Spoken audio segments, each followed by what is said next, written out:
All right, so a little bit about the exam. First of all, there's 40 questions, so it's pretty similar in length to the last exam. There's a 4-hour time limit like there was last time, but most of you should finish, between 1 and 2 hours. Like rarely should you need to take, you should never need to take 4 hours if you're prepared for the exam. So 4 hours should be plenty for anybody to finish it. But do keep in mind that the timer starts the first time that you open the exam, and even if you close the exam and come back later, the timer does not stop. So you have 4 hours from the first second that you open it to finish. So make sure you plan a time when you can just sit down and do the whole exam at one time. The deadline to take it is Saturday at 11. It actually opens tonight at 11. It's kind of a funny time for it to open, but so if you're anxious, you can just stay up tonight, take the exam, get it out of the way, or you can wait till tomorrow. You're allowed your 1 page of notes, and if you want to print out the flow chart that I sent out in the announcements, you're welcome to print that out and have that on the exam too if you want. You will need Excel and the normal probability applet.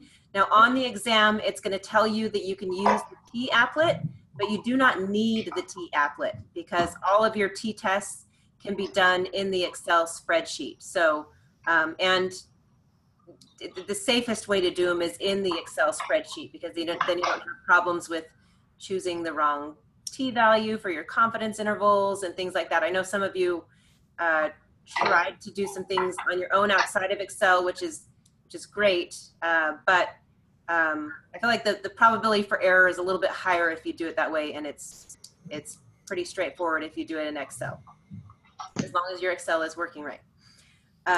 And of course, keep your scratch paper because I will be doing some of those missed questions review sessions next week, and it's super helpful if you have your scratch paper and you know what you did, so that it helps you figure out where you went wrong. So also, and I don't have this on the list here, but we talked about this before we started the meeting, but all tests are cumulative. So please go back and review everything from the first exam. So this review tonight is just going to cover all the new stuff, but I do strongly recommend going back and watching the test 1 review video just to kind of refresher on some of the things that you might have slipped, all those normal distribution problems and the difference between looking at probability for an individual versus probability for a sample mean, the distribution of sample means, the central limit theorem, the law of large numbers. So some of those concepts that we may not have had as much in the forefront lately, like I said, definitely go back and review everything because usually there's a fair number. I didn't count it out this time exactly, but I would say even upwards of like 10 questions that are review questions out of the 40. So it's not something to just ignore. All right, so first let's talk about confidence intervals. We have basically 2 different methods for statistical inference that we've been talking about. And when I say statistical inference, what that means is using sample data to draw conclusions about a larger population. So the 2 methods that we have for drawing conclusions about populations, one is a confidence interval, and the other one is the hypothesis test. So the purpose of a confidence interval is to estimate the value of a parameter. And the general format for a confidence interval is just going to be an estimate plus or minus a margin of error. And for a 1 sample problem with sigma known, then we did calculate the confidence interval by hand using this formula, the x bar plus or minus z star times sigma over square root of n. So the 1 sample sigma known, that's basically the only time when you're going to want to calculate that confidence interval by hand. Every other time we're going to use Excel, that Excel quantitative inference procedures spreadsheet to do the calculations for us. So looking though at this formula for confidence interval here, and thinking about confidence intervals, having a smaller margin of error is good. Like we want a small margin of error because that means that we can estimate the mean more precisely. So we want to be able to, give like a very narrow window as to where we think the true population mean is. So looking at my formula here for confidence interval, what kind of things could we do to reduce the margin of error? So looking at my thing here, it's hard there's not very good sign language, I guess, you can use for this one, which is what I've been having you guys do to kind of interact. So if you look at the margin of error portion of this, you can see that there's kind of 3 pieces to the margin of error. And kind of messing with any of these can make it so that we could reduce the margin of error. So one way to reduce the margin of error is if we reduce the value of Z star. And if you remember, there's kind of 3 pretty standard values for Z star that we use, and they're all based on the level of confidence. So we looked at a level of confidence of 90, 95, and 99. And for those, Z star for 90% confidence was 1.645, 95% was 1.96, and 99% was 2.576. So looking at these, you can see that if I want to make this whole quantity of the margin of error smaller, then I would need to use a smaller Z star, which means I would need to use a lower level of confidence. So decreasing your level of confidence can produce a smaller margin of error. So that's one way that we can have a smaller margin of error. The other way is by increasing our sample size. So n is down here in the denominator, so if we make that number bigger, then that's going to reduce the whole margin of error quantity altogether.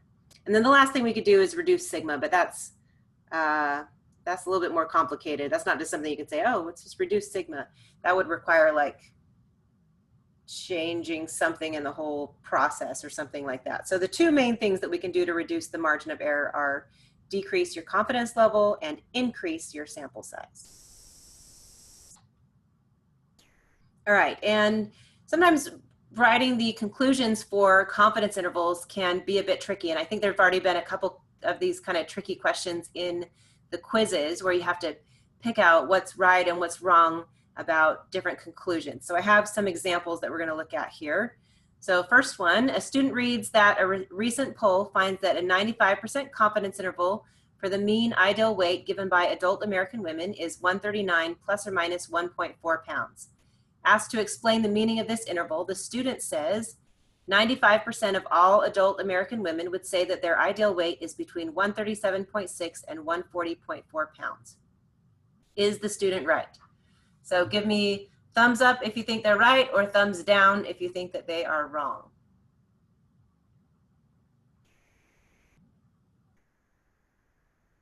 All right, I only see like 2 people giving me a thumb sign, and you're giving me the opposite thumbs. So this one actually is thumbs down, so they are not right. Why are they not right? Well, let's look at it. So this says 95% of all adult American women would say that their weight is between 137 and 140. The problem with this is that a confidence interval does not tell us where individual people will be, so not any of these individual women. It only tells us where the mean for all women would be. So a confidence interval only tells us where the population mean is, not where any individuals are. All right, here's another one. You ask another student to explain the same interval. This student says we can be 95% confident that future samples of adult American women will say that their mean ideal weight is between 137.6 and 140.4. Is this student correct? So thumbs up for yes, thumb down for no. Ooh, wow, there's some immediate thumbs downs on that one. So yes, this one's another thumbs down. So what's wrong with this one? Well, again, a confidence interval only tells us where we think the population mean is, period. So it does not say anything about future samples or about sample means. It only says where we think the overall population mean is. So the problem with this one was we're trying to make conclusions about future sample means, which is incorrect. All right, here's another one. A third student tries to explain the interval. They say We are 95% confident that the mean ideal weight for all women is between 137.6 and 140.4. Is this student correct? Thumbs up or thumbs down? All right, yay, I see some thumbs up. Finally, we got a student, hypothetical student in these situations that knows how to do the conclusion correctly. So this one is good because it says we're 95% confident that the mean weight for the population, all women, is in this interval. So it says exactly what it's supposed to. All right, here's some more. See if we can decipher the tricky ones and not tricky ones. A 99% confidence interval for the average height, mu, of a population is computed from a random sample and found to be 6 plus or minus 2, or from 4 to 8. So we're going to look at each of these following statements and decide which ones are true. So starting with A, we'll thumbs up or thumbs down just for A. So it says, A says there's a 99% probability that mu is between 4 and 8. So do you think that that is true or not true, or correct or not correct?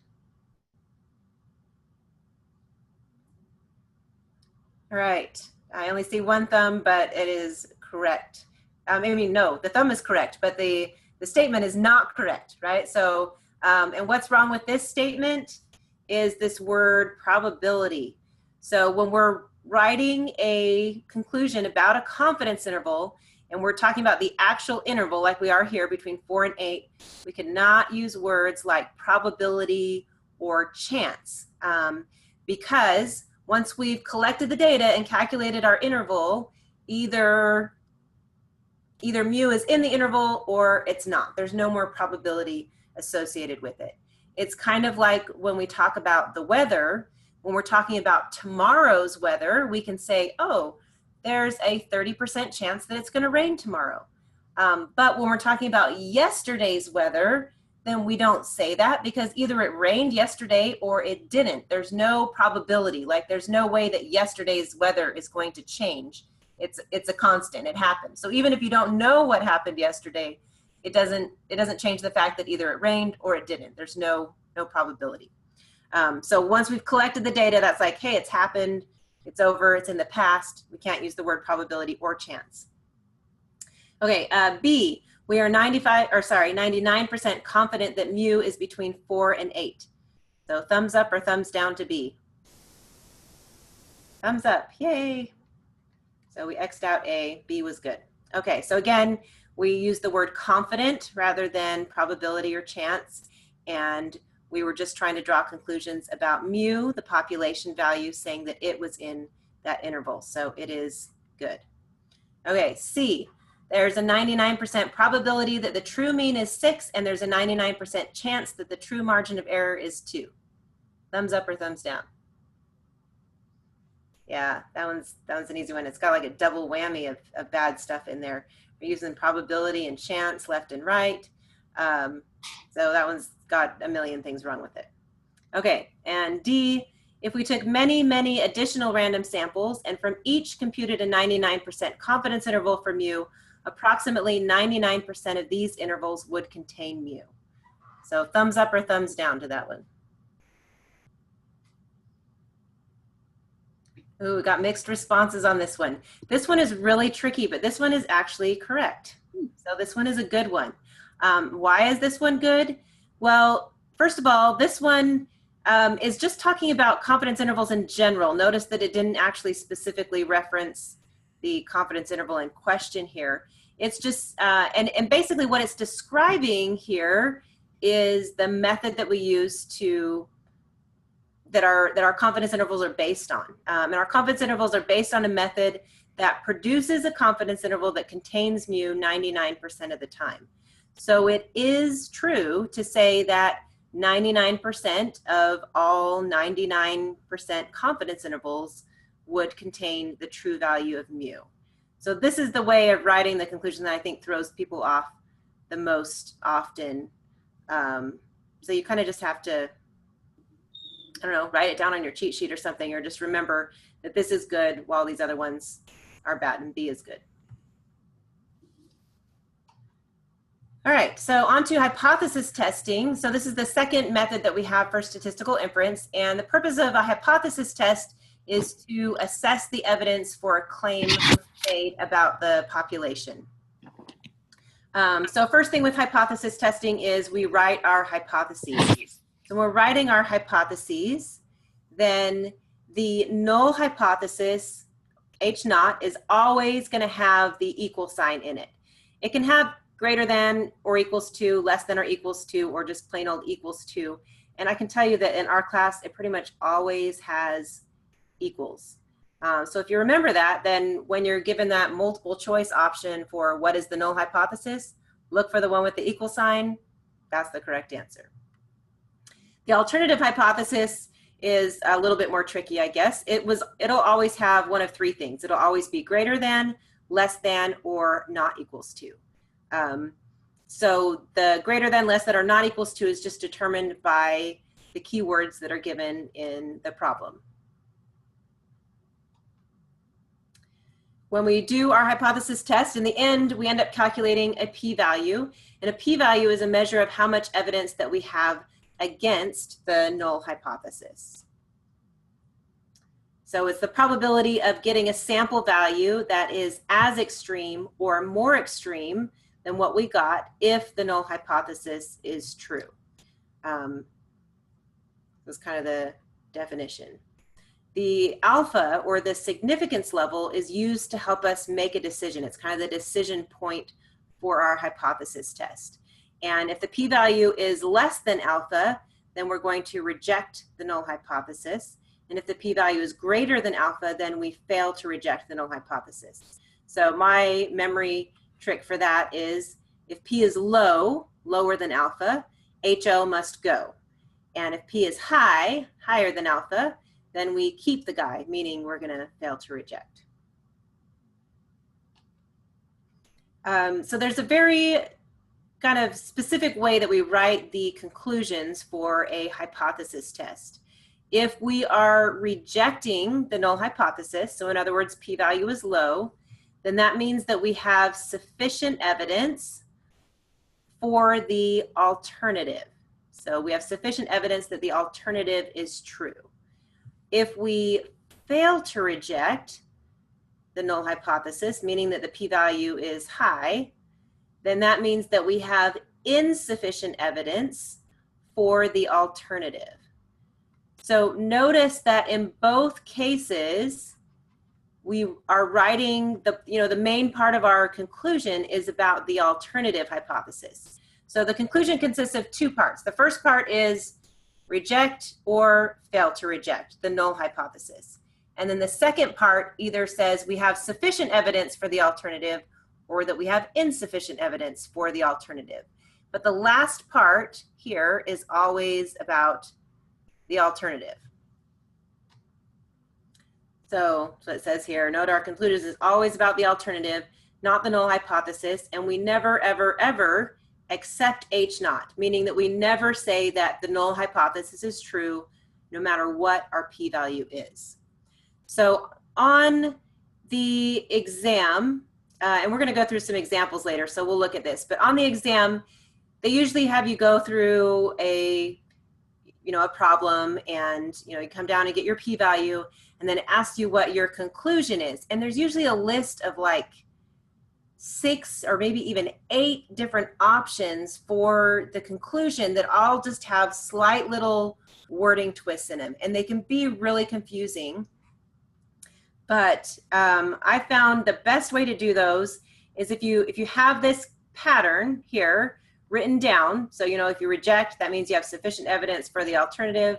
If you fail to reject, then you have insufficient evidence for the alternative. If you have that pattern written down on your cheat sheet and you write out the conclusion before you even look at any of the options, then it's easier to match what you wrote to one of the 8 options than it is to read through all those options and start second guessing yourself on what the right answer is. So like I said, we're going to do some examples in a second, and hopefully that'll make more sense what I'm talking about. But that's the best way I found to do those. All right, so here's another question.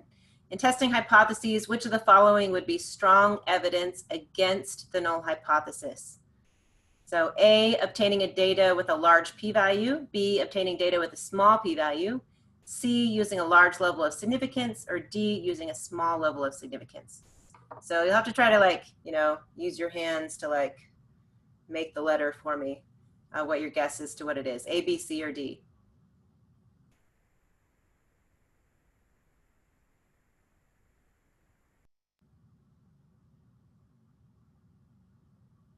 All right. Well, and I hope I'm seeing things backward on my screen because I think it shows up backwards. So B is the correct answer. So if we use obtain data with a small p-value means evidence against the null hypothesis. The smaller your p-value, the more evidence you have against the null hypothesis. All right. A randomized comparative experiment examined the effect of a technique for improving one's ability to focus one's attention on performance of undergraduate students on the verbal portion of the GRE. The researchers found a statistically significant improvement in performance on the verbal GRE, p-value less than 0.05. When asked to explain the meaning of this, a student says, "This means that there is only a 5% chance that the null hypothesis is true." Is the student correct? Thumbs up for yes, thumbs down for no. Ooh, lots of immediate thumbs down, and you are correct with the thumbs down. So the student is incorrect.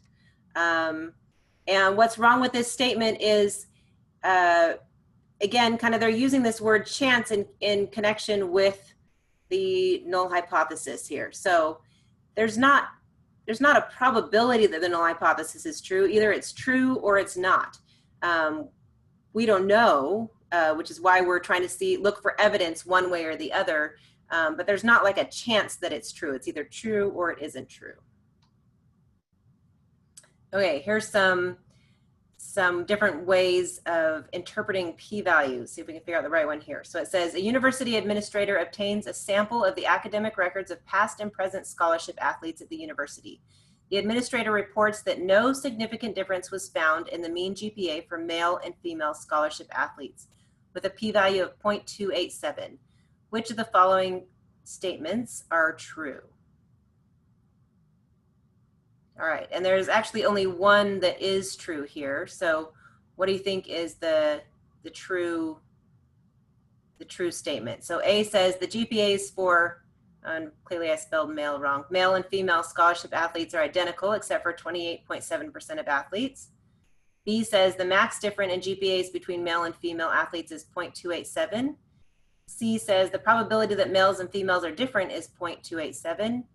And D says the probability of obtaining a difference in GPAs between male and female scholarship athletes, as large as the one in the sample, if there is no difference in mean GPAs, is 0.287.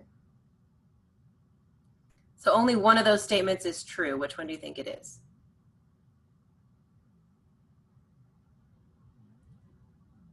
Oh yeah, I should have put numbers. Numbers would have been a good idea. That's easier to hold up than trying to make your hand in there. So the correct statement is D. D is the correct one. And really, because it's just using the definition of p-value right there. So p-value is a probability of getting the results you got if the null hypothesis is true, essentially. So that's kind of what it's saying, only more specific here with D. All right, so next we're going to look at several different scenarios, and we're going to have to decide what's the appropriate statistical analysis to use, and we'll determine whether or not the requirements are met, and if it's a hypothesis test, we can write down what the correct hypotheses are. So pretty much on all the remaining tests, 2, 3, and 4, there's always going to be like 5 or 6 questions where they do this, where they just give you a scenario, and you have to say what type of analysis that you would use for that. And I have here this is the flow chart that I sent out to you guys. I think it wasn't this Sunday, but it was the Sunday before that I sent it out. And you're welcome to print this out and use it on the exam if you want to. But this is kind of the thought process that I use when I'm trying to figure out what type of analysis to use. So in this test, then we're only looking at means here. So the first thing I just ask is, how many groups or how many means are being compared? Do we have one group, two groups, or three or more groups? If we have one group, then we just have to decide if sigma is known or unknown. And if sigma is known, then we use the one sample Z procedures. And if sigma is unknown, then we use the one sample T procedures. Three or more groups, that one's the easiest one. It seems like it's the easiest one to spot, and it leads directly to, we're just going to do analysis of variance. So the trickiest one, I think, is the two groups. When we have two groups, then we have to decide if the samples are dependent, meaning that there's like matching or pairing going on, or if they are independent, meaning that knowing who is in group A would not tell you anything about who's in group B. But once we can decide that, then everything else kind of flows from there. And each of these different tests have different requirements. And in particular, ANOVA has the most different requirements of the ones that we've talked about so far. So when a problem asks about requirements, we have to make sure we're looking at the requirements for the particular type of analysis that we're doing. Okay, so here's an example. Cyrus has the job of quality control for a local grocery chain called Food Giant. His sister Melanie has the same job for a competing chain, which is called Megamart. Cyrus claims that Food Giant gets better delivery times than Megamart on deliveries from Mills Foods on their dry good products. Cyrus and Melanie each select 15 deliveries from Mills Foods to their respective stores over the past 6 months and determine the time from order placement to delivery receipt. They want to compare the average delivery times. What hypothesis test did you use? All right, so I always ask first, how many groups are being compared? Is it 1, 2, or 3 or more? So you can just hold up how many fingers for how many groups you think are being compared. 2, right? We're comparing 2 groups. We're comparing Cyrus and his sister, Melanie. So we have 2 groups, Cyrus and Melanie. So now we have to decide if those 2 groups are independent or dependent.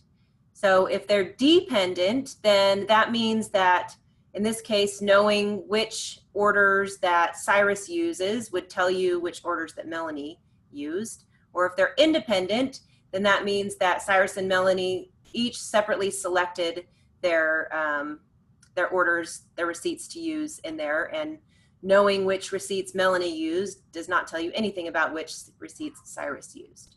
So if you think it's, hold up an I or a D for independent or dependent.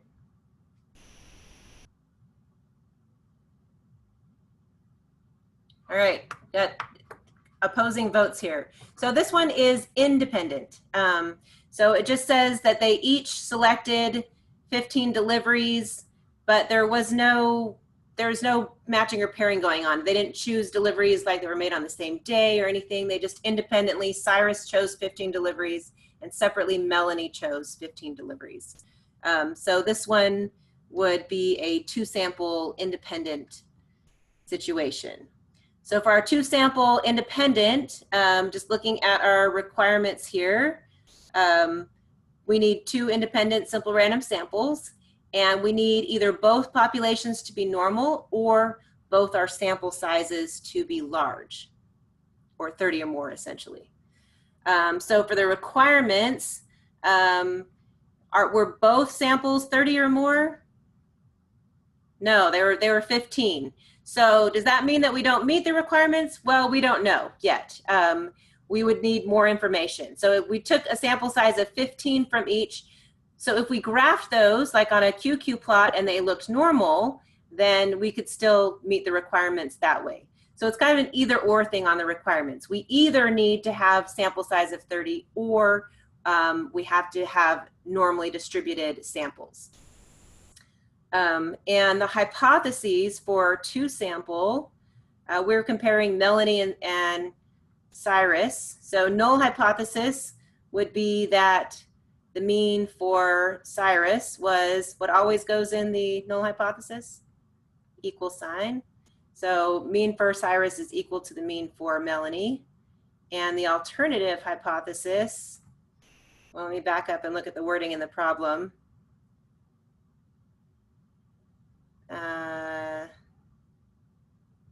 Okay, so Cyrus thinks that Food Giant gets better delivery times than Megamart. So he's trying to show that he gets better delivery times. So better delivery times would probably be a shorter delivery time, right? So I think I would say in my alternative here that Cyrus delivery times take shorter or less than the mean for Melanie's delivery times. All right, next example. Ewan works for the labor department. He knows that 5 years ago, the average starting salary for someone with a degree in computer science was $68,400 per year. He's collecting data using random sampling and has salary data for 42 people who graduated last year. He's calculated the average and the standard deviation of the recent graduates, and he wants to see if the salary has gone up in the last 5 years. What hypothesis test should he use? All right, so are we looking at one group, two groups, or three or more groups? One, exactly. We're looking at one group. So he collected data just on this one group of 42 people, and he's going to compare that one group to a single number over there. So we have one group. So when we have one group, we have to decide if it's sigma known or sigma unknown. And this is the easiest one to figure out, okay? If sigma is known, then somewhere in the problem, it will say sigma equals whatever, okay? If sigma is unknown, then it won't say that. So if it does not tell you sigma, then sigma is unknown, okay? And if it does tell you sigma, then sigma is known. So it's as simple as that. Like really, if you see any of these problems where they say sigma equals, like you immediately know that you're looking at one sample sigma known. Okay, so looking at this problem here, does it say anywhere sigma equals blank? No, right? So that means that sigma is unknown. So we would be doing one sample sigma unknown. So that would be the one sample T procedures. So the requirements for that are that the population is normal or that our sample size is large. And looking at our scenario here, our sample size was 42. So that's bigger than 30. So we go ahead and meet that requirement. We're good there. And for our hypotheses, he wants to figure out if the salary has gone up in the last 5 years. So since that $68,400. So null hypothesis, remember null hypothesis always has the equal sign in it. So null hypothesis mu equal to 68,400 and alternative hypothesis mu greater than 68,400. Why the greater than? Well, gone up is the key word. We're looking to see if it increased or went up. All right, oh, this one has a follow-up question. Suppose that the p-value for the test is 0.001. What should you conclude? Well, if the p-value is 0.001, 0.001 is low. So if it's low, then HO must go. So we would reject the null hypothesis and conclude that the alternative is true. So our alternative said that the mean starting salary for someone with a computer science degree is greater than $68,400. So over here we'd say reject H naught. We have sufficient evidence. So we have sufficient evidence that the mean, so I'm just writing out the alternative hypothesis in word here. The mean starting salary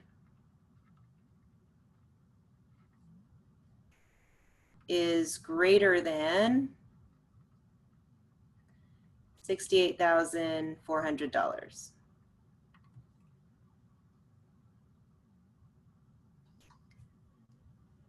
All right, next problem. An auto magazine is doing a price comparison on fuel prices. They've targeted 6 states they want to use for the comparison. From a listing of all gas stations in each of those 6 states, they have randomly chosen between 40 and 50 stations in each state. They want to compare the average price of regular unleaded gasoline across the states. Which hypothesis test should they use? All right, so we're going to look at how many groups are we comparing? Are we doing 1, 2, or 3 or more groups? Yeah, 6, right? 6 groups. It says we're going to compare 6 states. So this one's one of the easier ones to figure out, I think, because if we're comparing 3 or more groups, then we don't even have any more choices to make. Like, we automatically go to ANOVA. So we would use analysis of variance for this one. So the key with analysis of variance is that the requirements are a little bit different. For almost all these other ones, we just want sample size to be at least 30 or population normal.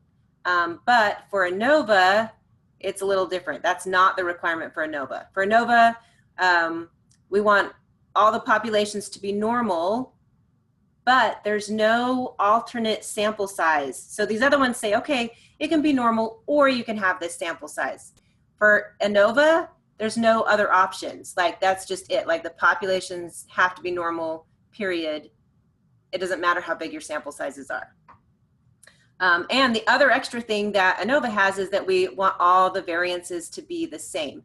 And so we have this rule of thumb for kind of checking, you know, that the variances are close enough to each other, or at least that the sample variances are, so we can assume the population ones are.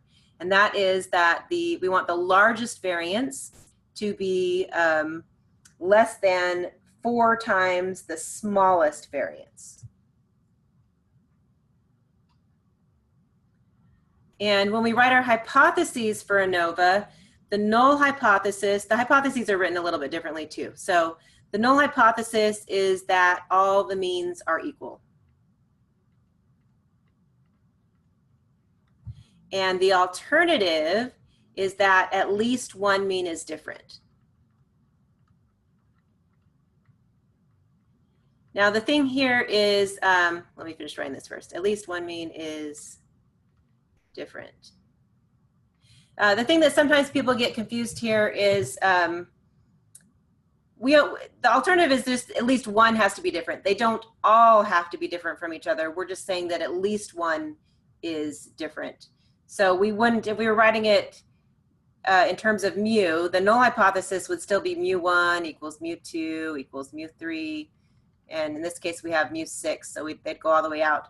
But the alternative would not be, you know, mu1 not equal to mu2, not equal to mu3. Okay, that would be the wrong way to write the alternative. We'd still just write the alternative like this. At least one mean is different.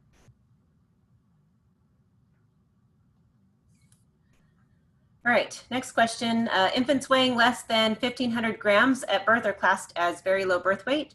Low birth weight carries many risks. One study followed 25 male infants with very low birth weight to adulthood. At age 20, the mean IQ score for these men was X bar equal 87.6. IQ scores vary normally with standard deviation sigma equals 15. Give a 95% confidence interval for the mean IQ, that should be score, not SOAR, at age 20 for all very low birth weight males. What method should we use? All right, so first off, how many groups are we comparing? 1, 2, or 3 or more?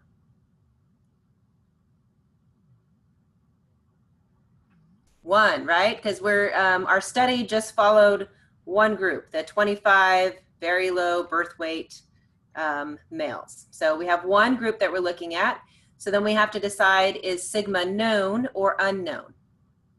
And if we look at our problem here, look, it tells us sigma equals 15. So that means that sigma is known. So if they tell us sigma, it's known. If they don't tell us, it's unknown. So we have sigma known. So looking at our flow chart here, means we're doing sigma known. If we look at the requirements, we need the population to be normal or n to be large. As long as one or the other of those is met, then the requirements are met. So looking at my problem here, my sample size was 25, so that's not greater than 30, but it tells us that IQ scores very normally. So it says that the population is normal. So if the population's normal, then we meet the requirement.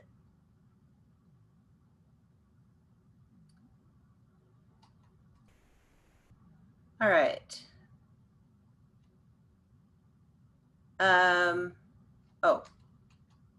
and this one they give us the interval. So we're looking at a confidence interval. So let's go ahead and compute that confidence interval here. So our formula for confidence interval is x bar plus and minus z star times sigma over square root of n.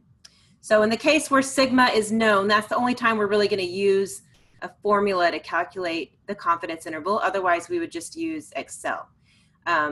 So looking in my problem, I can see that they gave me x bar is 87.6. They gave me sigma, that's 15. They gave us the sample size, n, which was 25. And z star is based on my level of confidence. So for a level of confidence of 95, z star equals 1.96. And I wrote these up at the beginning, but you might just want to write somewhere on your cheat sheet the 3 common levels of confidence and their corresponding z stars. So for 90, it's 1.645. For 95, it's 1.96. And for 99, it's 2.576. You can use the normal applet to find these just by shading the middle section with each of these percentages, shading just the middle and not the tails. But it's kind of nice when you don't have to reinvent the wheel every time. If you just have these written down, you can just use them. Okay, so I'm going to plug all those things that I know into that equation there. So my x bar was 87.6 plus and minus that z star, and we had 95%, so I'm going to use 1.96 for my z star, times sigma, which was 15, divided by square root of 25. So I'm going to work on the margin of error side of the formula here. So I've got my calculator out. I'm going to do 1.96 times 15 divided by square root of 25. And that gives me a margin of error, where'd my pen go? Margin of error of 5.88. So then I'm going to take 87.6 minus 5.88, which is 81.72. So that's the lower bound of my confidence interval. And then I'm going to take 87.6 plus 5.88, which gives me 93.48 for the upper bound of my confidence interval.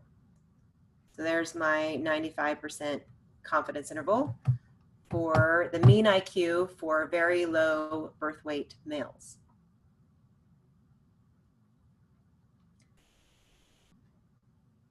All right, here's another one. Income data for a large cross-section of people is usually skewed right. Most people make normal amounts of money, but few people make megabucks.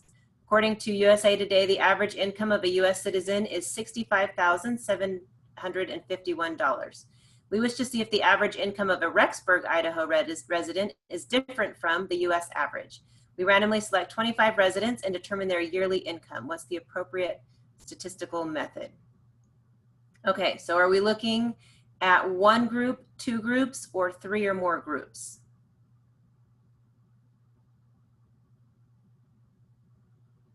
Yeah, good job. We're just looking at one group. Sometimes people get a little bit, not you guys all got this right on, but some people get a little bit confused because they say, oh, but we're looking at US and Rexburg. But it helps if you look at what was the sample that we selected. And the sample that we have is 25 Rexburg, Idaho residents. So our sample is one group. So that's what makes it one group. Okay, so we have one group. So we have to decide if sigma is known or unknown. Looking at our flow chart here. And if I look at the problem, is there anywhere in the problem where it says sigma equals? Nope. So that means that sigma is unknown. So we're going to do one sample T procedures for sigma unknown. So our requirements for that are that the population is normal or N is large enough. So looking here, is our population normally distributed? No, in fact, it says it's skew right. So that we didn't meet the requirements that way. So the other way we can meet the requirements is if our sample size is large, bigger than 30, and our sample size was 25, so we didn't meet the requirements that way either. So all the way around, we failed to meet the requirements. So we would, this test would not be a valid test. All right, I think this is the last one. Sylvia is a medical researcher and she wants to study the metabolism rates of caffeine in men and women. Sylvia decides to use couples for her comparison and devises a study where both spouses of a couple will eat the same foods because she believes that diet has a significant effect on metabolism rates. She tries to pick couples where the general health of both spouses are similar.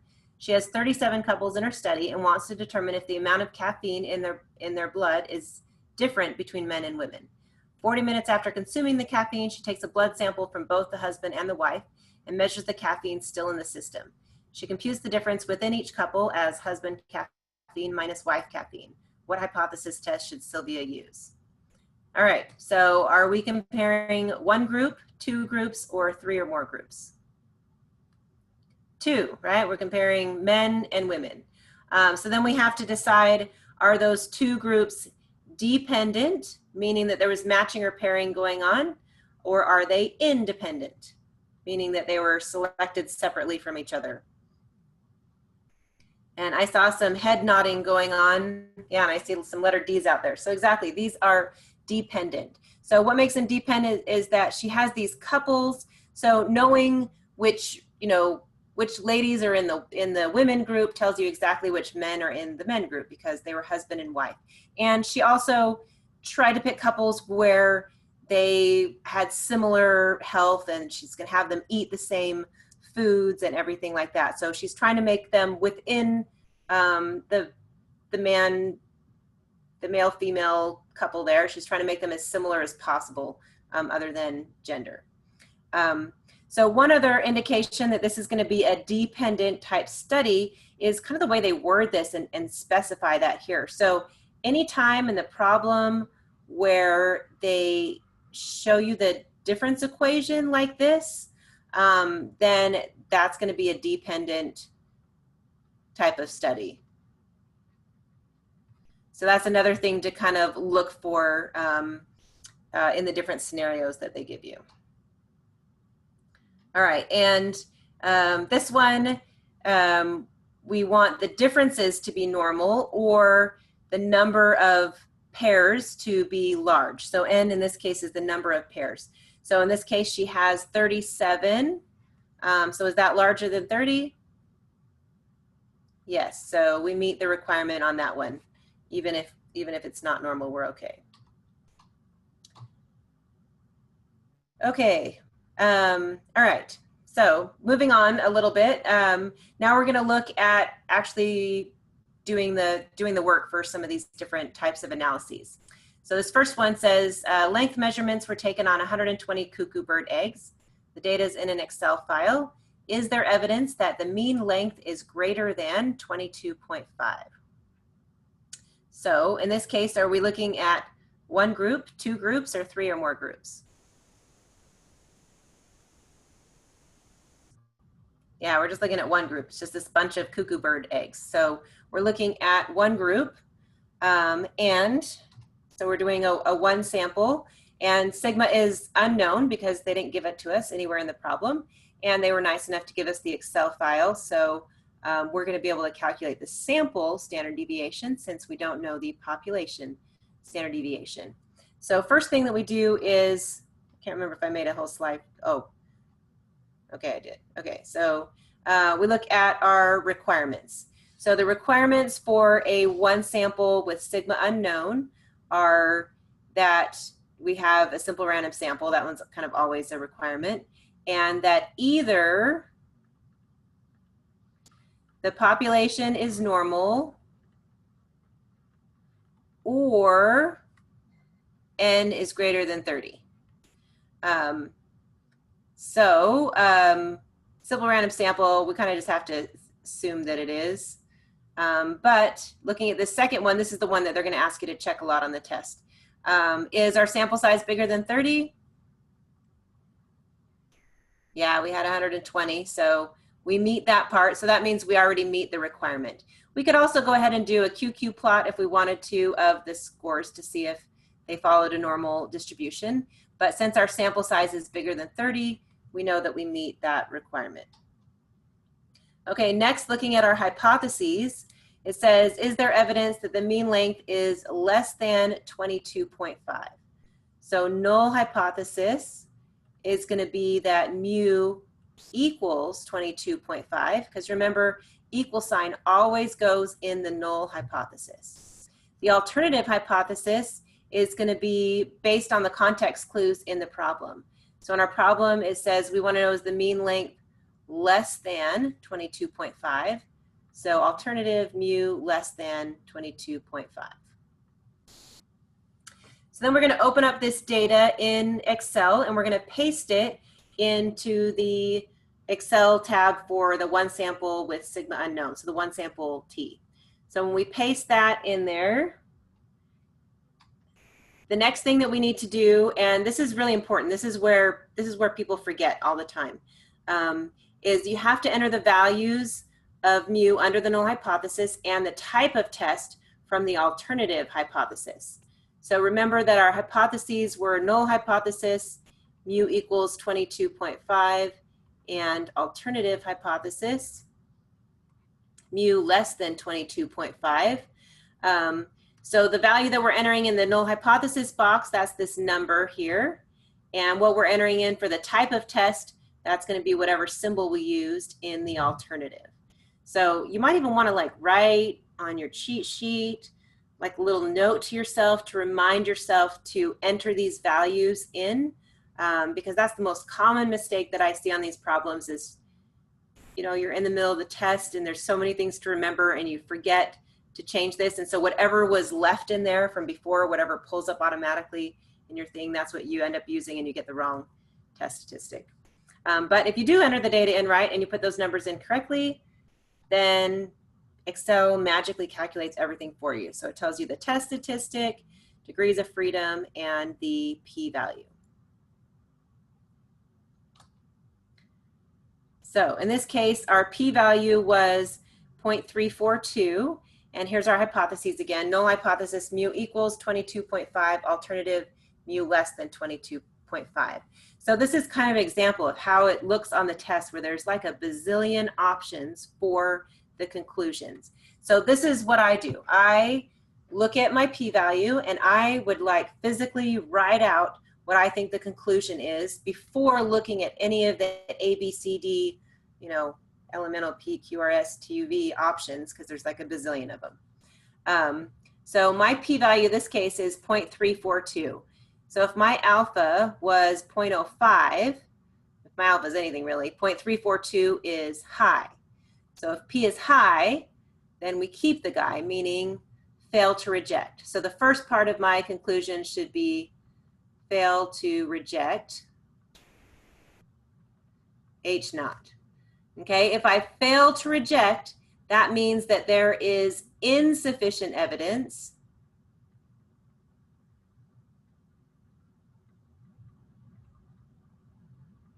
insufficient evidence for the alternative evidence. So for the alternative, so we're just going to write out the alternative hypothesis in words here. So we failed to reject the null hypothesis, insufficient evidence that the mean weight is less than 22.5. All right, so does that make sense how I wrote that out? Okay, so once you've written that out, then look at all the options that you have here and just find the one that matches what you wrote exactly. So looking here, So we failed to reject, so I can automatically eliminate all the ones that say we reject because I failed to reject. And then I know I have insufficient evidence for the alternative. So I'm gonna cross out the one that says sufficient. That one's clearly wrong. And then I'm looking for the one that says mean weight less than 22.5.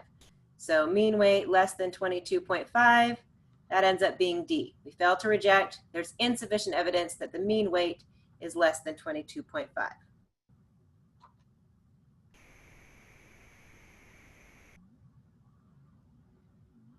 Are those two exactly the same? Yes, aren't they? Okay. One is says the null and one says the alternative. Oh my gosh. Oh. See, I screwed up myself. See how easy it is to mess these up? Okay. Good Nice eye. catch, Christy. Totally my bad. Okay. This is why you have to read these very carefully and write it down first. I wrote it down right at the top. Okay. I apologize to all of you and all of our viewers later on. Okay, go with E because we failed to reject the null hypothesis. We don't reject the alternative. So that one's wrong. So the correct answer is E. Okay, sorry. Now that I've thoroughly messed everybody up. But now you'll know what to watch for. So don't do what I did. Okay, so now if I wanted to go ahead and calculate that confidence interval, again, like the most common mistake for this is forgetting to change your level of confidence here. Look carefully at what the problem asks for, 95, 90, 99, and make sure you enter that confidence level there. If you do that, then you end up with the right confidence interval down at the bottom. Okay, so here's another example. Two of the most popular brands of chocolate chips are Hershey's and Nestle. A taste test was done to see which brand tastes the best. The Cedar Park Ward youth and their leaders volunteered to help with the study. Each person flipped a coin to see which chocolate chip they would taste first. Then they tasted each chip, whose identity was disguised, and gave each chip a rating on a scale of 1 to 10, where 1 equals yucky and 10 equals yummy. Subjects drank a small cup of water in between samples to cleanse their palate. Is there evidence of a difference? All right, so are we looking at one group or two groups here? Two. We're comparing Hershey's and Nestle, so that's two group. And are the groups dependent or independent? Does knowing who was in the Hershey's group tell you who was in the Nestle's group? Or is there no relationship between those two groups? So in this case, they are dependent because knowing who tasted the Hershey's tells you exactly who tasted the Nestle's because each person tasted both samples, right? So every person had both the Hershey's and the Nestle's. So if I knew that, you know, the beehives were in the Hershey's group, then I also knew that all the beehives were in the Nestle's group. So it's a dependent, two sample paired dependent. So hypotheses for a dependent is we're looking at the mean difference. And if there's no difference between Nestle's and Hershey's, then the mean difference would be 0. So this is how we always write the hypotheses, the null hypothesis for a dependent sample. Now the alternative is going to be based on the wording here. So we just wanted to know, is there a difference between the Hershey's and the Nestle's? So difference is keyword for not equal to. The requirements for the paired or dependent test is that n is 30 or higher, or that the differences are normally distributed. And in this case, we had 21, it looks like, 21 subjects over here. I can see it went up to 21 there. So it's not 30 or more. So we would need those differences to be normally distributed. So one way we could check that is by doing a QQ plot to see if they're normally distributed or looking at a histogram.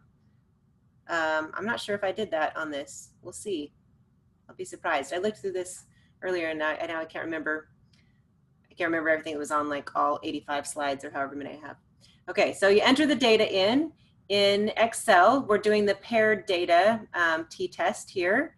And it's really important just to make sure you read the problem carefully so that you're entering the data in the correct order that was specified. So usually in the problem, it will say, take the difference as Hershey's minus Nestle's, or, you know, men minus women. Just make sure that you put them in the right order here, because it'll give you the opposite sign on your answer, which will end up not being correct when, you know, when the computer checks it, kind of thing. So just double check that. If you enter your data in here, then Excel should calculate those differences for you. There they are. Oh, I did check it. Okay, so here I pasted the differences into, this is the quantitative descriptive statistics worksheet that I have here. And the reason why I did that is because I was checking for normality.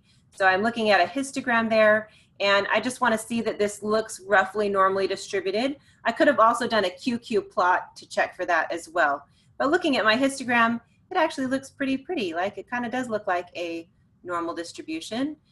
So I think I would feel pretty good about meeting the requirements for this test. The normal. So we didn't meet the 30 or more, but I do think that our histogram looked pretty normal. So we do meet the requirements. Okay, so back in Excel, back in the paired t-test, then again, like, the most important thing is make sure that you enter in the values here under the null hypothesis and the type of test that you're doing. So if you enter those correctly, then you should get the test statistic, degrees of freedom, and p-value 0.0724. And you can calculate the confidence interval. Again, just making sure that you enter in that confidence level based on what it tells you in the problem. So I think the default is 0.95, but on the test, they are going to throw some at you that are different, like 0.9 or 0.99. So you will have to change it occasionally. All right, so back here at our conclusions, our p-value is 0.072. So if our alpha is 0.05, then this p-value would be higher than alpha. So we would fail to reject the null hypothesis, meaning that we have insufficient evidence for the alternative. So we have insufficient evidence that there is a difference between Nestle and Hershey chocolate chips. All right, next one. Businesses know that customers often respond to background music. Do they also respond to odors? Nicholas Wynn and his colleagues studied this question in a small pizza restaurant in France on Saturday evenings in May. On one evening, a relaxing lavender odor was spread through the restaurant. On the other evening, there was no odor as a control. Do people spend more time in the restaurant on average when lavender odor is present? So the data are in an Excel file. Here's what the data over in the corner. Okay, and in this case, we're comparing two groups. We're comparing the lavender odor to no odor. And this time, those groups are independent, because knowing which customers were in the restaurant on lavender night doesn't tell you anything about which customers are in the restaurant on the no odor night. They were different customers. It was different nights.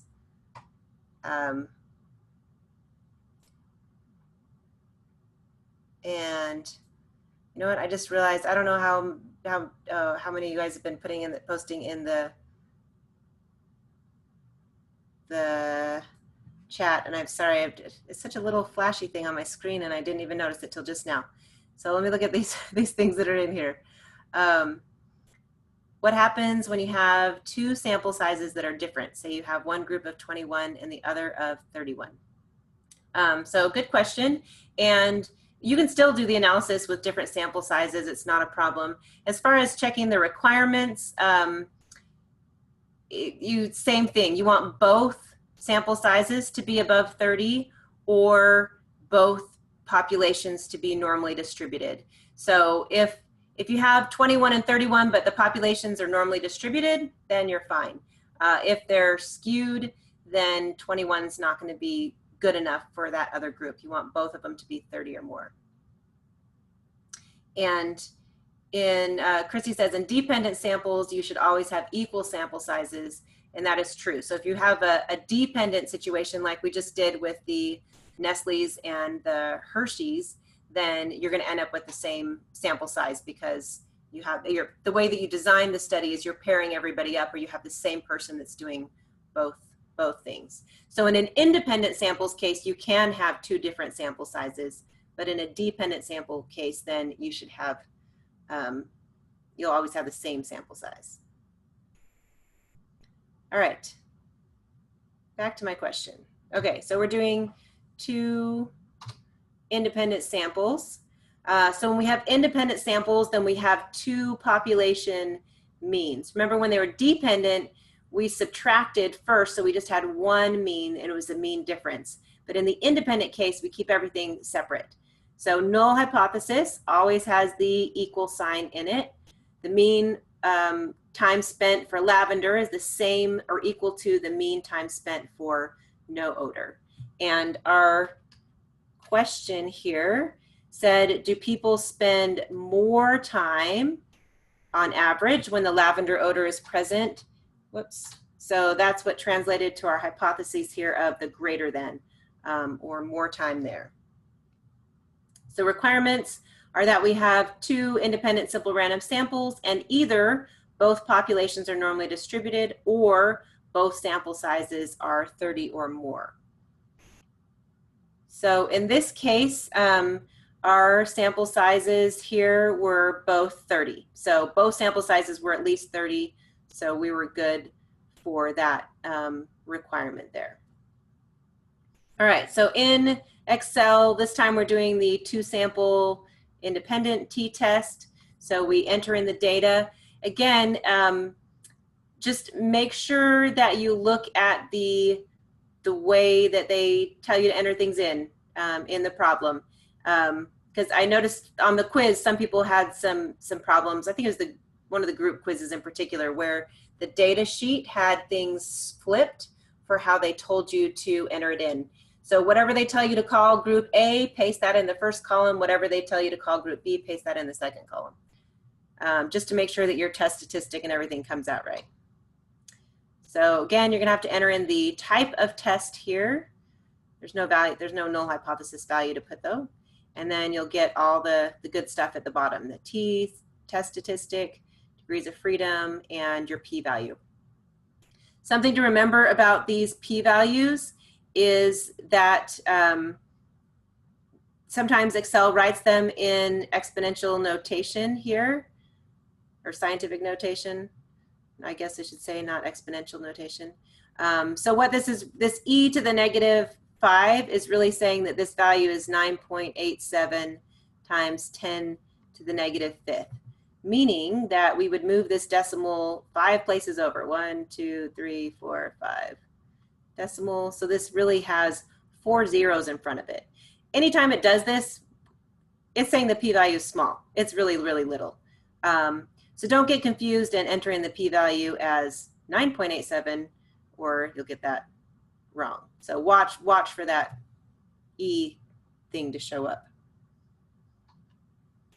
Okay, and our confidence interval, same thing, enter in the confidence level and you'll get a good confidence interval out of it. So what do we conclude? Well, our p-value was essentially 0. So when p is low, HO must go. So this time we're going to reject the null hypothesis because we have sufficient evidence that the alternative is true. So when we reject, we have sufficient evidence for the alternative. And the alternative said that the mean time in the restaurant with lavender was longer than the mean time in the restaurant with no odor. So that's what it says here. So lavender more than no odor.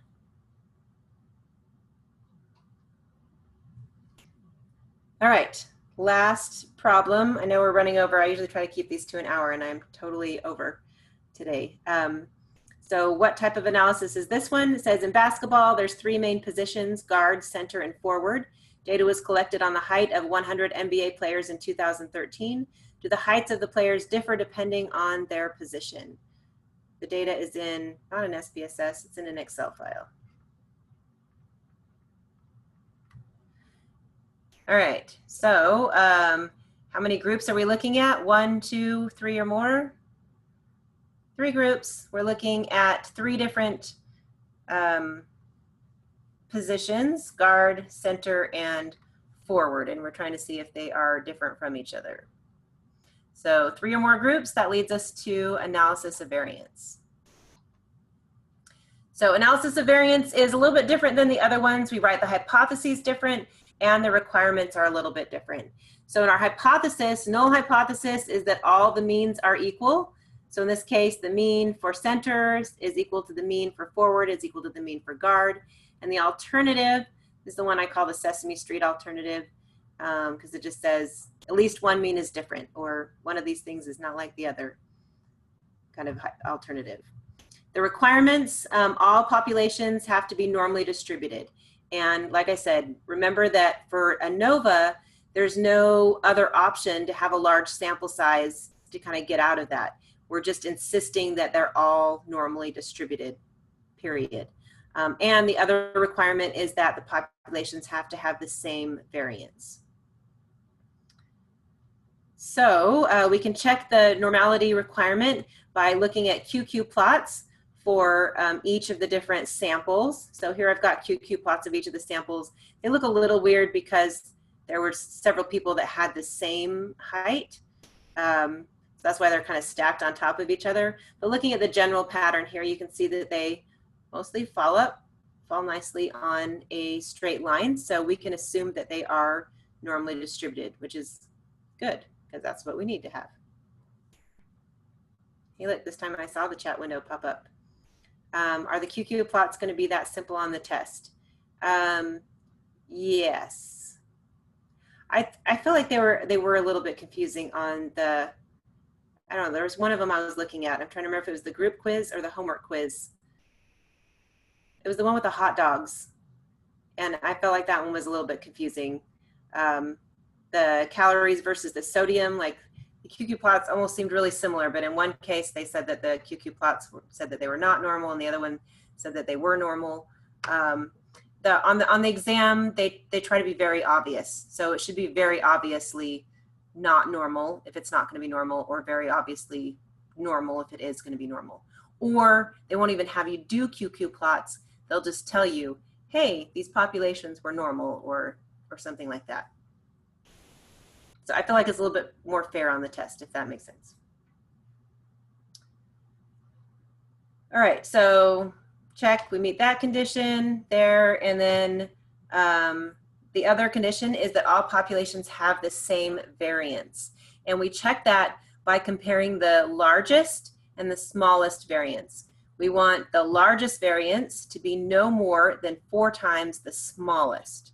So we can find the variances in our analysis. So if we paste the data in Excel, so I pasted in 3 different columns here, then you get the variances over here in our descriptive statistics box.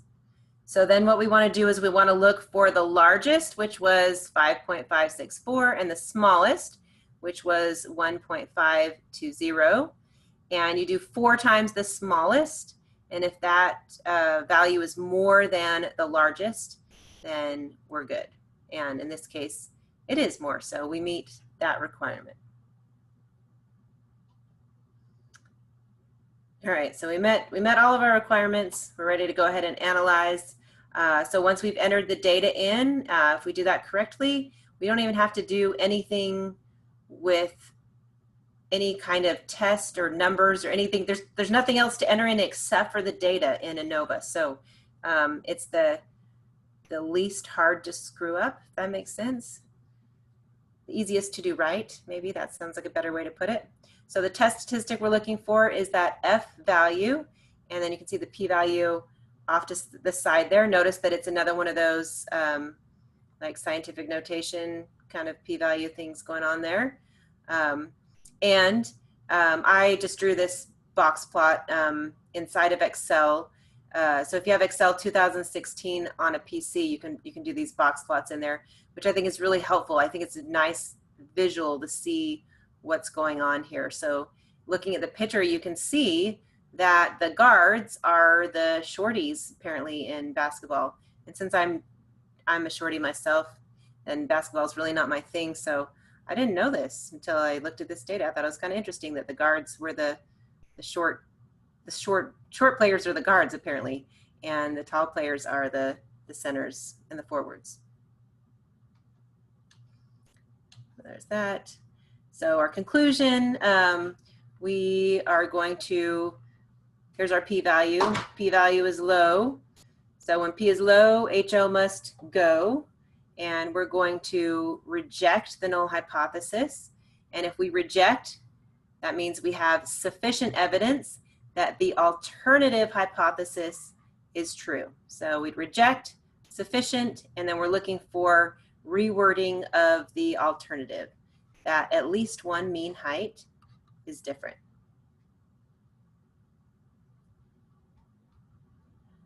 All right, that is the end. Sorry that ran over longer.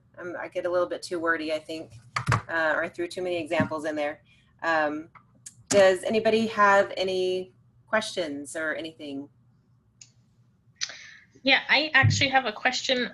When it asks us about the requirements and it asks for a simple random sample, so like the lady who, or the researcher who was doing the husband and wife, and do we just assume all the time that they're simple random samples? I mean, yeah, I mean, it kind of seems like we just assume that more often than we don't. We do pretty much. I mean, you pretty much assume that because it's, unless they can tell you enough about it, like assume that it is, unless there's something like very blatant that would make it not be, is basically what you do. And for really, you're just trying to get your sample so that it's representative. And especially if you're doing an experiment or something where you're going to apply a treatment, which is what they did in the husband-wife thing, then you don't necessarily have to have a random sample of husbands and wives to do that, because you're setting everything else up so that everything is constant, like you're having them eat the same, and you're interfering with things, I guess. When you really need a simple random sample is when you're doing more of like an observational kind of study or a survey or something like that. Then you really need to have selected a simple random sample for that. But the short answer to your question is just assume it's a simple random sample unless they kind of blatantly tell you that it's not. So like if the test says, are all the requirements met, and it doesn't say anything about the simple random sample part, then don't worry about that part. Okay. Focus on the other part. That's what the test is mostly going to be focused on, the other part. Okay. And I did have one other thing about, we had the group quiz today, and just a thought, we're always supposed to round to the third decimal point. Decimals, yep. Even if it's talking about money, because one of the questions on the quiz, from today's thing, talked about, it was about the price of cars, the Hummers in New York versus the Hummers in Los Angeles. That's a good question.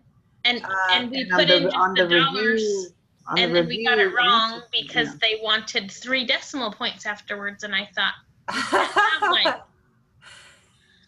because on the review sheet, it gave us the multiple choice, and it just had whole numbers to choose from. It didn't have the 3 decimal points. But then if you didn't put in all 3 decimals, then you got it wrong on the... Yeah, on the quiz. Oh, you know what? I think I need to submit a fix for that one, because that sounds a little hokey to me. I think you should be able to put just 2 decimals if you're talking about money. Right. Definitely. Or since when in the practice thing, it didn't even give us the cents as an option. Yeah. But, so yeah, I'm with you on that one. I'll see if I can put in a fix for that one. It won't help you, but next semester it will. The students will be grateful for you, even though they won't know about you. That's the story of my life. My children aren't very grateful yet either. It all comes back someday, and you'll be blessed. I have a question about one of the reviews you did, the question that was about the GRE scores between male and female. Okay. I need that explained again. I felt like that went too fast for me. Okay. That was one of the ones that we looked at here. Yeah, it was. I thought we never accepted, I thought we never, that when we used probability or chance with the null hypothesis, that was, so it was, yeah, the GRE scores. Yeah. This one? Yeah. Why is it D? I guess I just need to. Okay. So it says the university administrator obtains a sample of the academic records of past and present No, scholarship. was it this one? Okay, never mind. Go ahead. Keep going. Okay. Athletes at the university, the administrator reports that no significant difference was found in the mean GPA for male and female scholarship athletes with a p-value of 0.287. Which of the following are true? So the tricky part about this is that, especially with confidence intervals, we say, don't use the word probability, don't use the word probability. And in the hypothesis testing, there's a p-value is a probability. You just have to know what probability it is. So it's a very specific probability, and it's very specifically not some other things.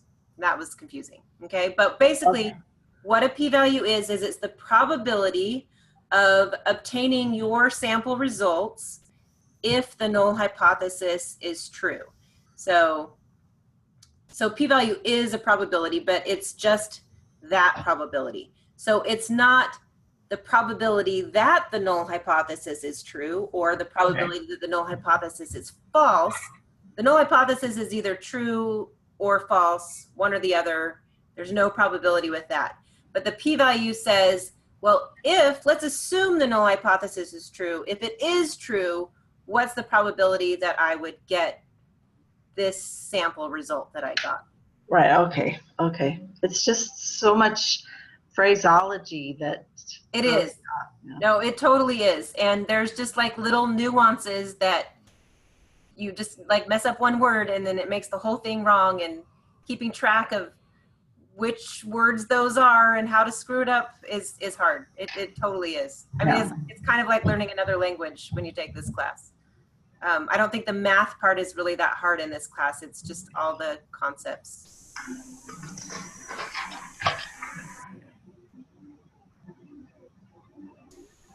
All right. So, and anytime we see that scientific notation where it's the E is negative something, we always are going to know it's going to be 0 because my calculator won't do. Yeah. Okay. Yeah. That's basically a p-value of 0. Okay. Every time. I don't know where it went.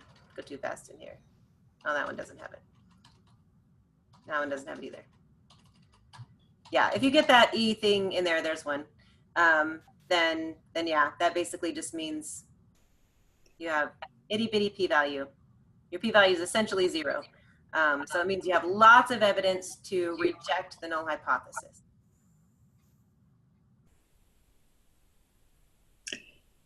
On one of the quizzes, there was some data that had no information in it. It said that like there was nothing to compare it to. So we deleted, and this was in a paired sample. Okay, yeah, it was the airline one, right? With the airline flights. Do you delete the whole row? That's what I feel like most of our group did. So I looked at that one and I did it both ways just to see what would happen. And let me see if I can find the paired one. Here's the deal. In, not this one.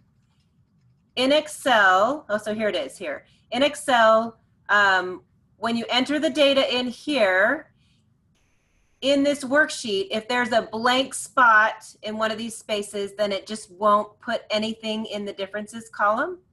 So you don't have to delete anything because it's already blank there and you're going to be fine. Okay. So, so you don't have to worry about deleting things.